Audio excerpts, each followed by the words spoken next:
Hello, friends. Roy here with Lifetime. On this channel, I tend to share my take on life and on the times that we live in. Today, I'm going to share chapter 3 from the book that I'm writing called Severe Weather Ahead. I'm going to just read a little bit of the last of chapter 2 to bring you up to speed as we start into chapter 3. Livingston rotated his chair to look out the window. After a moment, he mused. Not much to go on. Oh, yes.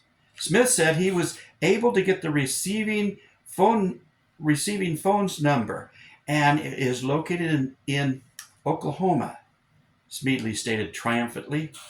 As Livingston was turning toward him and opening his mouth, Smeatley added, Smith was able to find the number is registered to a James Marcus Hanson. A gleam came into Livingston's eyes as he rubbed his hands together in anticipation. Run him to ground. Run him to ground, sir? A confused Smeatley inquired. Find out everything you can on him. Monitor his phone, actions, those he has connections with. Check out his family and history. What else did you think I meant? Oh, yes, sir. Chapter 3. Jim sat in his pickup truck and sighed. The keys had been dropped off with Terrell Jones. Everything, not in the truck, had been put into a small storage unit at Harvey's store more. Jim sighed again. Lord, I don't understand. You called me here, and now, just a month later, here I am, leaving. Jim shook his head. He started the truck and drove away. From Terrell Jones's place, from the church, from the town. It had all happened so quickly. The tornado had torn up the town, putting 2 of the church's people in the hospital and destroying many businesses, 3 belonging to church members. In less than a week, the church had decided they could not afford a pastor because of the financial losses the congregation had incurred due to the tornado. Jim had tried to tell them he could get a job to support himself until things settled down, but they wouldn't hear of it. They had argued that a good young man like him needed a chance to find himself a real church and not just try to bring a dead church back to life. It was heartbreaking for Jim, who had felt the church had a real chance to make a difference in the community. Jim sighed again as the little town of Pikes Hollow disappeared in his rearview mirror. So, for now, it was off to Uncle Harold's until he could find some work or the Lord opened up another door of ministry for him. What are you up to, Lord? Jim questioned. Something new popped into Jim's mind.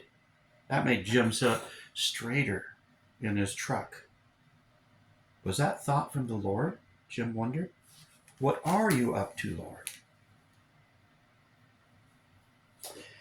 That's interesting, mused Arnold Livingston. Where did you learn this? From the newspaper, Smeatley replied. Newspaper? Asked Livingston. Are you pulling my leg, Smeatley? No newspaper would carry such information, the unconvinced FBI director questioned. The Pikes Hollow Herald carried it, stated Smeatley. I looked it up online.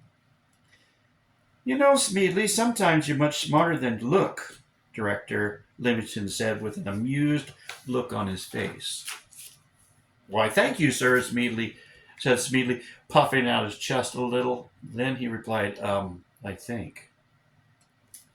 I think we need to put someone on him, Special Agent Dora Simmons spoke up. Dora had been sitting there soaking everything in. Good idea, Dora, Livingston replied. Are you looking for the job? The director questioned, raising his eyebrows a little. Not me, Dora replied. I'm not the one for this job. I think whoever goes needs to get close to him, and I certainly wouldn't be the best one to do that, Dora explained. Why not? Director Livingston quizzed. I think you would be perfect for the job. You're attractive and smart, and you're trained to get next to people of all kinds, he stated. Why wouldn't you be the one for the job? Because I don't know any religious types. Well, not the born again ones anyway. Sure, they're on the possible terrorist list, but I wouldn't know how to fit in, Dora concluded. Agent Simmons has a good point, Director, Smedley injected. I heard that they have their own culture and language. I heard they speak church. Church, mused Livingston. I see what you mean. Smedley, do we have any agents available to do for such a job? None, I'm afraid, sir, Smedley replied. They're all out on assignment, and you have just given Agent Simmons here a new assignment in Houston, Smedley pointed out. Director Livingston rotated his chair and looked out the window as he contemplated the situation. Then he rotated back and spoke into the intercom on his desk. Molly, please come into my office, he requested. Yes, sir, came the reply back over the intercom. All eyes turned as the pretty, little, unassuming secretary came into the room. Dora looked at Livingston and said, You're right, sir. She would be perfect. Smedley glanced at Dora. What would she be perfect for? He asked, looking puzzled. Molly, dear, weren't you raised in a church-going family? Livingston inquired. John, it's good to see you again, greeted a man of considerable size who often joked that he'd eaten too many Twinkies as a child and it caught up with him. Nice vacation? Good to see you again, Charlie, returned John, sliding into a chair in front of the large desk. It was great. So, what's up? This could definitely be humorous someday, but it seems the FBI is trying to locate you, replied Charlie. Coffee? No thanks. The FBI? What do they want with me? John questioned. It appears they think you're some sort of spy, replied Charlie as he sipped his coffee. Well, I am a spy, of sorts. I spy for you, John pointed out. How do you know all this? Well, a friend of mine who knows a man who knows a man who works with a woman who is married to a man who works in a... Well, it's a long story, Charlie ended with a smile. Definitely sounds like it. So what's the scoop? John quizzed. My source said the FBI received an anonymous tip that an Agent Orange was stealing government secrets, and the description they were given reminded my source and myself of you, Charlie stated, leaning back in his chair. John laughed, looked at Charlie, and laughed again. I'm certainly relieved that you are taking this so well, but this could be serious. You are so close to finding the evidence we need, and this could jeopardize everything, Charlie continued. John laughed again. Harvey Enterprises must be getting desperate. Orange is the name I used to gain access to some information, John explained. Can they track you? Asked Charlie. Well, I used my extra phone that is registered to that defunct boating business. I buy minutes from Walmart, so it's not really traceable, John reasoned.